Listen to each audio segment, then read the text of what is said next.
So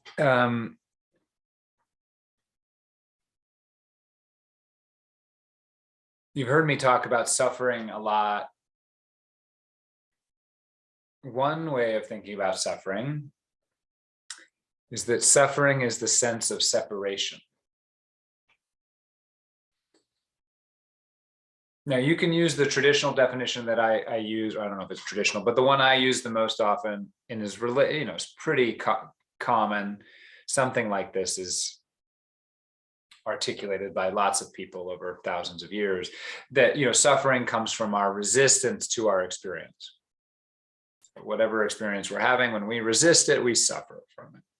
If we're not resisting it, we don't suffer from it. If we are resisting, we do suffer from it.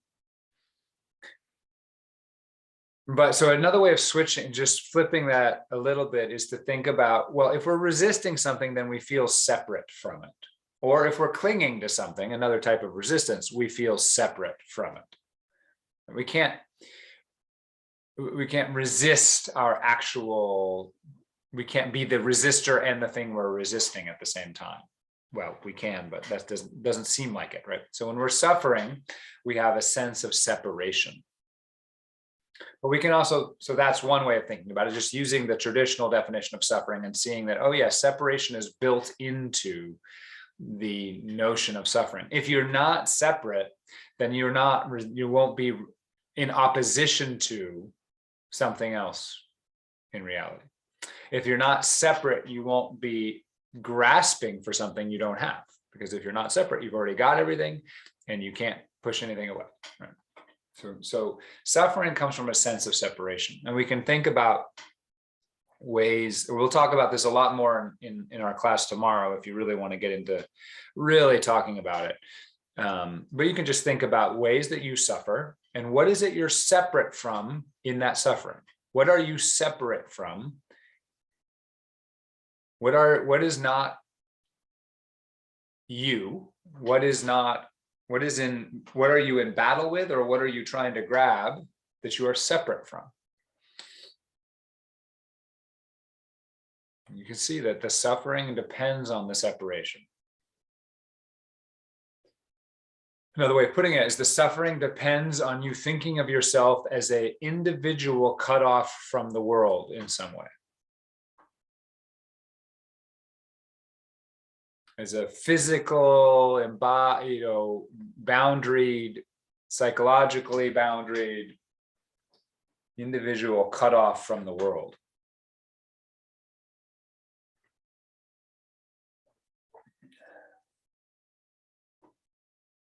And you may go, well, yeah, that's what I have.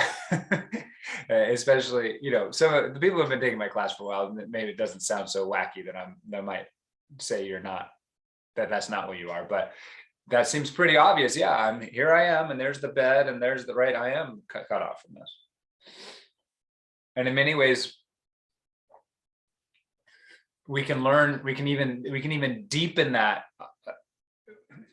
It can be very useful, but it can be problematic. We can deepen that with our meditation practice, where we start to get separation from our emotions, from our thoughts, from the things that cause us problems. We can sort of let them go, and there's this kind of separation, a freeing separation that arises there. But it can down the road lead to extra suffering, because it's emphasizing and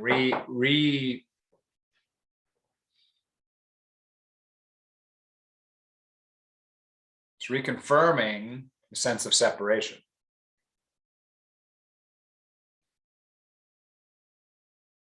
Let's think of some other things when you're not suffering. A quality of non-suffering I like to think of as this quality of being home. Being home. When is the last time you felt like you were at home? And don't let this depress you too much. Lots of people don't feel at home, even though we got a home, and lots of people don't. For me, the prototypical home for me was my grandparents' house when I was growing up. Like, that felt like home. And I moved around a lot as a kid. I'm not saying that's the only place. I had a pretty good childhood. I felt at home a lot of places, but that was the place. And I actually can tell you, when I had my first really strong awakening into wholeness, I felt like I was back in my grandparents' house. Like it was part of the transcendent big experience, was like, oh yeah, this is what home feels like.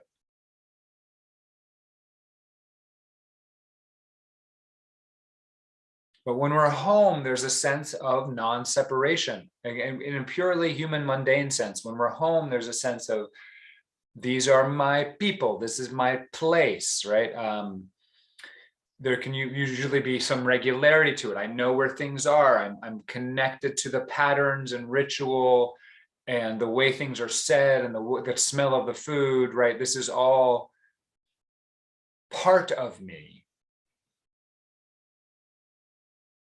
I'm not in battle with that. Now, again, for many of us, our childhood home did not feel like a home in the way I'm describing it. So you might have to think of another place or location or time when you had that feeling. And it might have been only a brief time. Again, I would say one of the greatest gifts for me was that I had some multiple places and times in my childhood where really felt safe and at home. And we don't all get that. But we've had a taste of it, at least, so you can think about it. And again, it's a lack of separation. It's a feeling of, you might feel loneliness disappears. Loneliness is a sense of separation. You don't feel like you have to struggle. There's a sense of ease. And I remind you, when I bring these things up, they're not to show you how much you're missing them right now. It's to direct your attention to what that experience was like. If you can direct your attention to that experience and get a taste of it, then you are having an experience of a home right now, even if it's just a little taste. And if you do get that taste, notice how your body reacts. There's a way your body feels when it's at home. There's a way your body feels when it doesn't feel separated. Right now, I'm talking about a fairly mundane concept of home, but it's a really good direction to move if you want to start getting a sense of wholeness. Now, again, if that one doesn't work for you at all, that's pretty normal.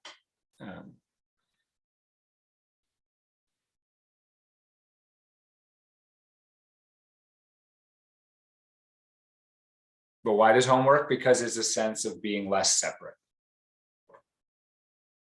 Home is where you belong. You're not separate. You fit in there. You fit in at home, right? That's a good way of thinking about it. When we fit in, there's a sense in which our body, mind is just a piece in something larger, right? We belong here. What does that mean? Why do we belong here? Well, it means that we have a relationship with our surroundings and our surrounding people that is harmonious. Harmony, you can even think about it musically. Harmony is when things fit together. When we fit together, we don't feel separate. We're now part of something bigger. And suffering reduced. This is a fundamentally important part of being human. We're social creatures. We have evolved to fit into a community, into a tribe. And society has largely annihilated that experience. We're still craving it all the time. So we try to get it on our sports teams or our political things or whatever. But what we really want is like 25 to 150 people that we see all the time, that we know, that we have a place among, that we have a role to play. And we're largely in the United States, we've reduced it to a nuclear family, which is still great, but it's nothing like what we were sort of evolved to experience. And that's a sense, again, of belonging, a larger sense of belonging. Sense of harmony with something bigger, right? It's not, the internal harmony is part of what the meditation path is, but it's sort of important to realize, well, maybe this is one of the takeaways from this class, because it's not something I say very often, but we often work on our spiritual path as if what we're trying to do is engage or create internal harmony. And we want to And that's correct. That's a perfect, one of the great definitions of enlightenment is no internal inconsistency, no internal conflict. There's a sense of harmony inside, right? But inside and outside also gets transcended at a certain point. So it can be just as useful to think of what we really want is harmony in the external world as well. A sense of harmony with what is around us.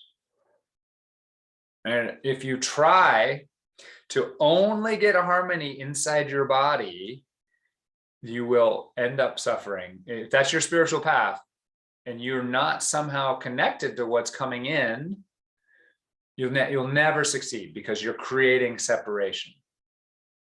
There will be, it can be a stage, it can be a very useful stage to get that separation. In fact, I often teach you how to get to that stage. So you don't have to feel bad about it, but you need to know from the beginning that our idea is not to escape the world, but to become one with the world, really, to become in harmony with the world.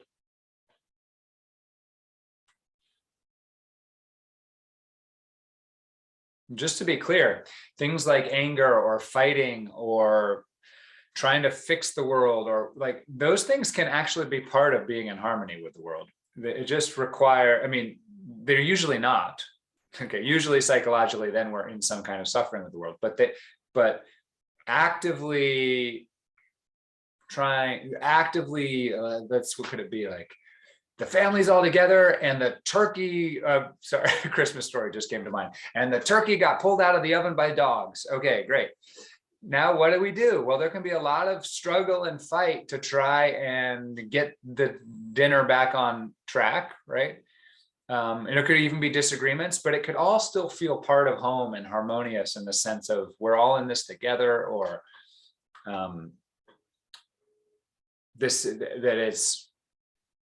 that the benefit of all is part of my expression here.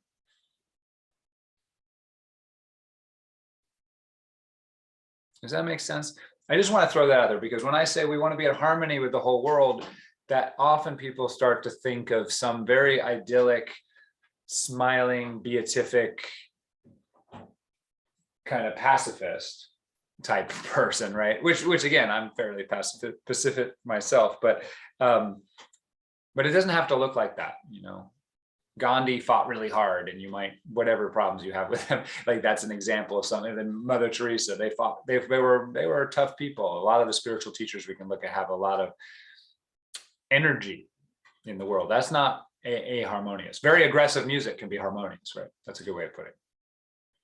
Just don't want to be painting a false picture here. But we are, if we work on the spiritual path, we are looking to internally harmonize ourselves, but we are also, well, we're realizing that the internal and external are not. That's a false dualism. So what does that mean? We need to find harmony in the whole. No, we're finding the harmony that's already there. We're not actually creating it.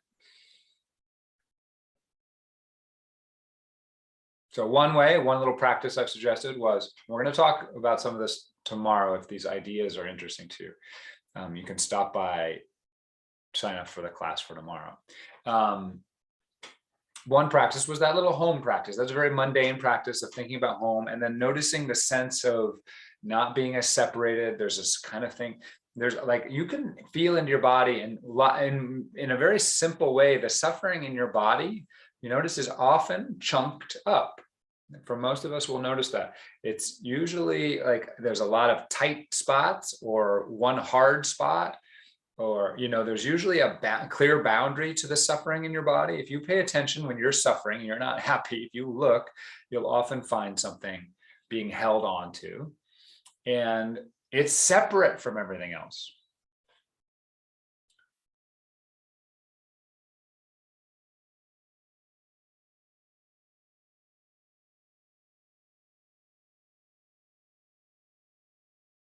I've taught many, many, many ways to work with our emotions and our difficulties, but one way to think about it is, how do you bring this part into the family?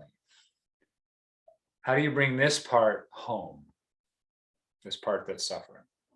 You can think about it physically. How do you relax? How does it relax? How do you let it relax, right? But that is going to have a kind of psychological experience of separate, of it not being set. If there's some part of you that's the suffering, you feel separate from it. When you look at it, you're like, oh, this is that. When you're trying to work with it, you're trying to fix it, immediately you're separate from it. You need to bring it home and integrate it. When that part is causing suffering in the external world, we're sort of seeing the world through its perspective, and then we're separate from the external world. But internally and externally, these things are mirroring each other. So how do we bring the parts of us that are suffering home?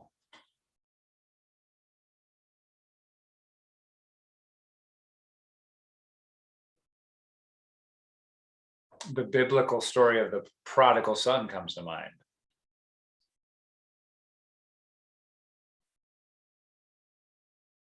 And that's the story of, I'm not a Christian, I'm not a biblical scholar, so I'm going to probably mangle this, but I'll use what I want and leave the rest, right? So, it's the story of a family, and there's kids, and there's the one wayward son, right, who goes off and isn't part of the family, is the black sheep, or whatever is the appropriate phrase. And then years later comes back, and there's this weird conflict because the good sons suddenly aren't getting as much attention as the prodigal son. Right? They're not getting as much attention as the one that was problematic. And that's appropriate. I mean, I think that's the point of that parable. That's what we have, because those other sons are home. They've been rewarded with home, their goodness, right, and their behavior or whatever, but it's been rewarded with home all the time. We don't need to re-reward them. The prodigal son is the one that doesn't feel at home.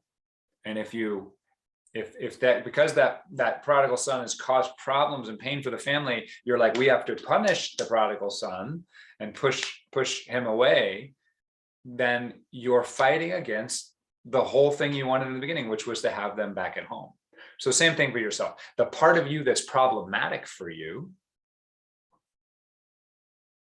is the part that needs to be given a sense of home.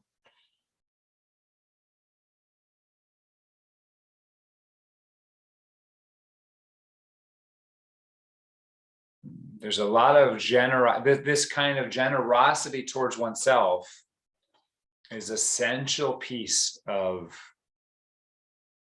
growing up spiritually.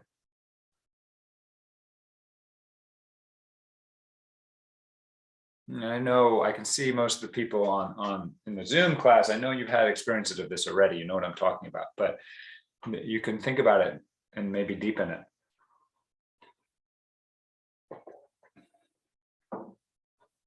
The suffering continues until you bring the parts of you or the parts of the world that do not feel like they're at home. And you can't force them to come home. The prodigal son came home when the prodigal son was ready to come home. That's one thing. But when they're ready to come home, you don't push them away. Even if they're problematic and annoying and don't know the way things are done around here anymore, and right? Like, don't you know I'm not that child anymore? I don't act like that anymore. It's like, oh, but I do, right? You need to bring that part of you home. And when this has happened to all of us, right? You're like, what am I doing? Why am I acting like this? This isn't who I am. It's a part of you coming home, asking to be let back in. And it doesn't know how to behave right now, as it only knows its way. You have to welcome it.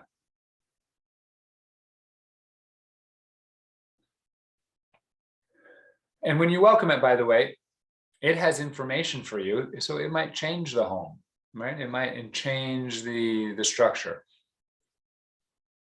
of things. It has its own point of view that it can be useful.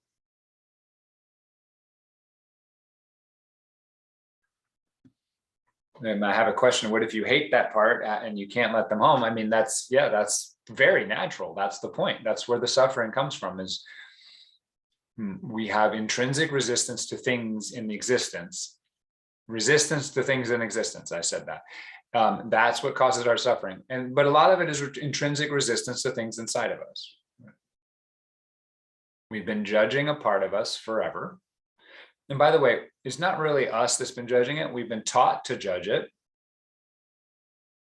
by society or other people.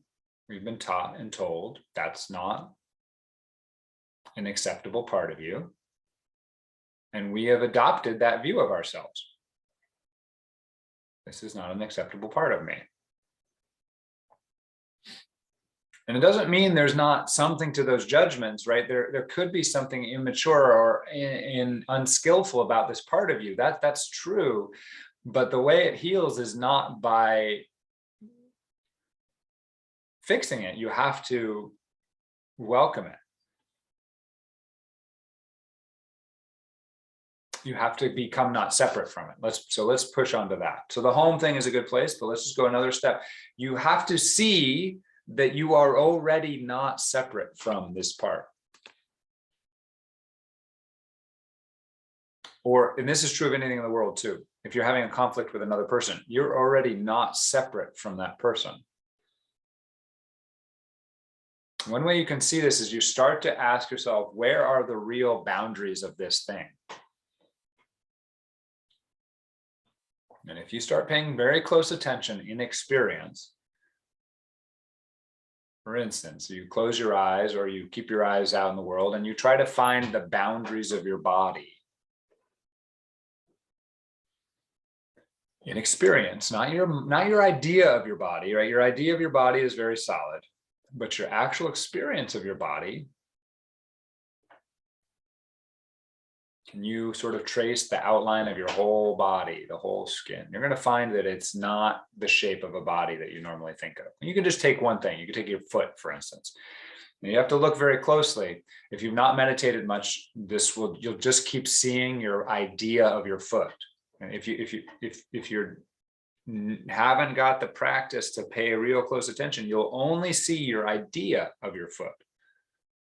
The idea of your foot is a very particular shape. It's an idea of a foot that but if you look at the foot in experience, you'll see it is not the shape of a foot and not the idea of a foot. There's parts that are gone. They're not there. It's just emptiness. There's things that are like bigger than the foot.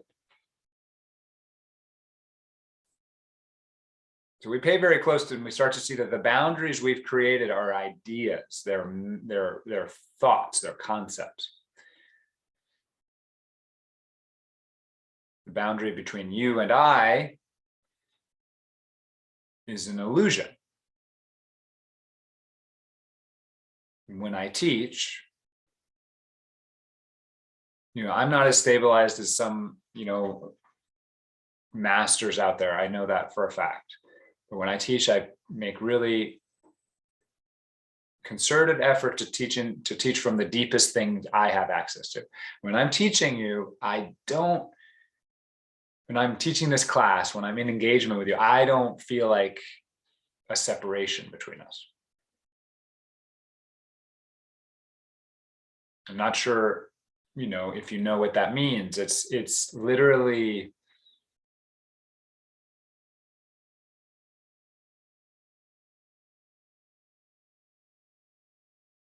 the picture of you on the screen is no more identified with me than the picture of my face on the screen. Because how could you tell which face is yours experientially? They're just images. They're all images. And so again, this is what we do. We notice, so that probably not too clear to very many people. So we notice, for instance, that the sadness in our chest is here. Then we notice that the sadness in our chest is arising in awareness. Awareness is not separate from the sadness in the chest. There would be no way you could experience the sadness in your chest unless it was in awareness, right? So it must be in contact. The sadness must be in contact with awareness, or you would not be aware of it. So you can pay attention to it and you can see that it is sitting in awareness. Now you can notice that awareness may be bigger than the sadness, but it is not separate from the sadness. Same thing if you're working with someone in conflict. That person is rising into your awareness. They are not separate from your awareness. They are sitting in your awareness. Your awareness may be bigger than that particular part of your experience, but they are made of the same stuff as everything else in your experience. So the picture of the person you're in conflict with is in awareness, and the picture of yourself is in awareness. They're both in contact and made up of that awareness. I'm not trying to give you an argument. I'm trying to point your attention. One thing that will happen, you'll often notice a difficult pain, emotional pain in your chest, and you'll say, okay, it's arising in awareness. But what you've actually done is you've put a boundary around the sadness, and you're like, yeah, there's this ball of pain in awareness. But the awareness, where does the awareness go? It goes all the way through the ball of pain, right? The awareness is not on the outside holding a shell of pain. The awareness is all the way through the sadness into the very heart of it. There's no part of the sadness that is hidden from the awareness.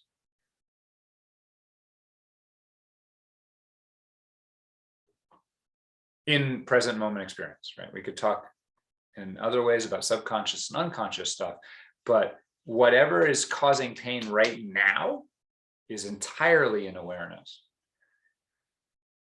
And it's just as much an awareness as whatever you feel like you really are, like your picture of yourself.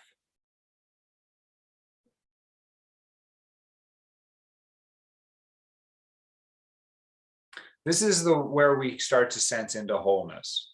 Awareness is whole. Awareness happens to be what we are, and it's whole. Awareness does not have parts. It takes everything in equally.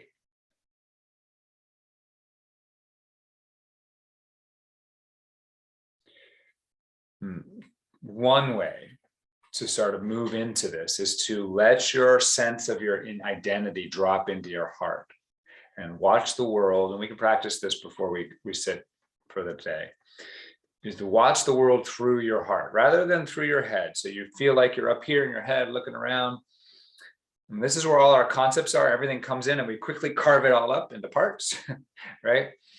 If you let it come in through your heart, for me, this is such a visceral and obvious experience.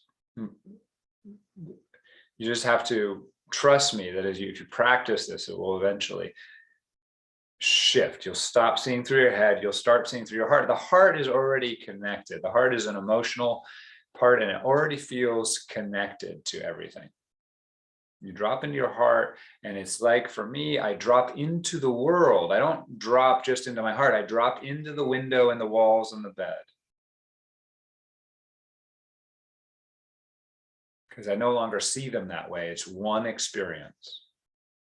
And once it's one experience, then you can welcome every part.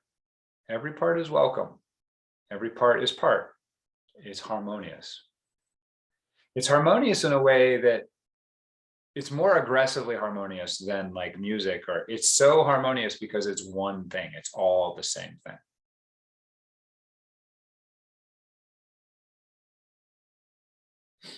And so the prodigal son is just as much part of the family as every other member of the family.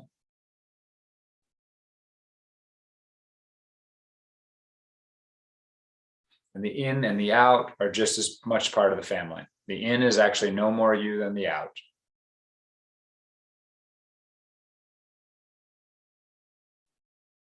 The painful is no less you than the pleasurable. The mental is no less you than the non-mental.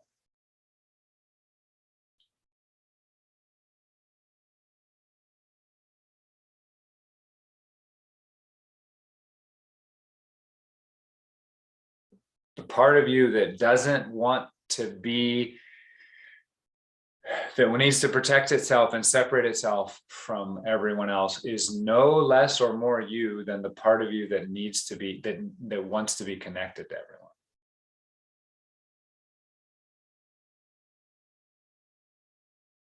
See how everything is included?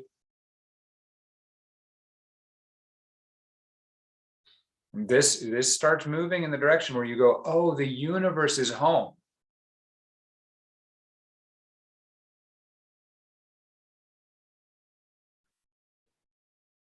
The universe is home. Everything about it is home.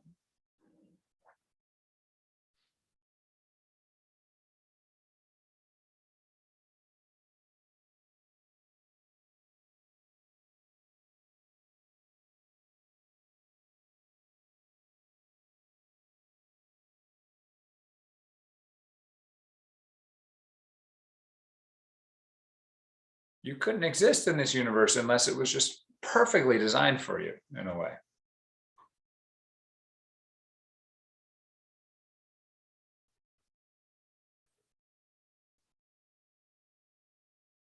You got to be careful here. This is separate from the universe is always going to make you happy, or the universe is always going to make you pleasurable, or the universe is always going to make you healthy, or the universe is always going to give you what you want. That's part of the human world. The human world is full of separation. But in the transcendent experience of awareness, and very much like physics, there's laws of physics, and they apply to this part of the universe just as much as they do to the center of a star. It's the exact same laws of the universe. They're everywhere. That's the physics version of it. The experiential version of it is the awareness. Awareness applies exactly the same to my experience of this pain here as it does to this experience of love, as it does to this experience of a football game. Awareness is throughout all of it, and we are nothing but that awareness. So we are everywhere. We are through all of it. We are unified with our entire experience. And the sense that we are, like I dropped us from our head to our heart, but even that's an illusion. We are not, this heart is everywhere.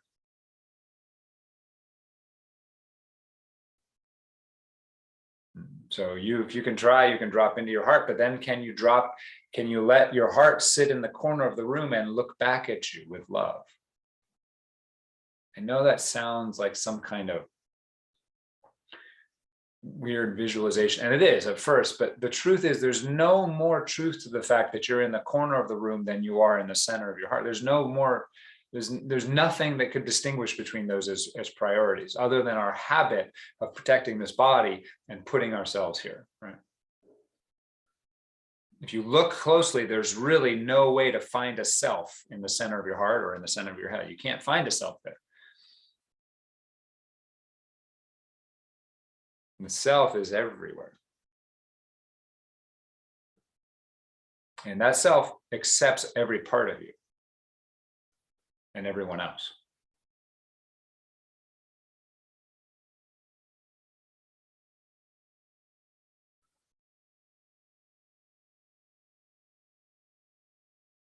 And we can work on this from both directions. We work on it from the small direction, which says, I need to practice loving the parts of myself I don't love. Right? That's the small part. How do I welcome this part? How do I, that's a part of, that's the practice of seeing and understanding and having compassion for why there's parts of you you don't like. Like they're there for a reason. They learn to be the way they are for a reason. They have something to add to your life as well as needing to learn something from you. So that's, you can be very compassionate to this part, but that's a practice, a psychological practice. And that's a practice of bringing things into our heart, the heart of awareness. And then we can work from the other end, which is just touching into the fact that we are not any of these particular things. We are transcendent. And these two work together to form a sense of transcendent and then psychological wholeness, so that there is not internal conflict within us, there's not external conflict between us and the world, and there is a sense of transcendent wholeness that governs and harmonizes all things.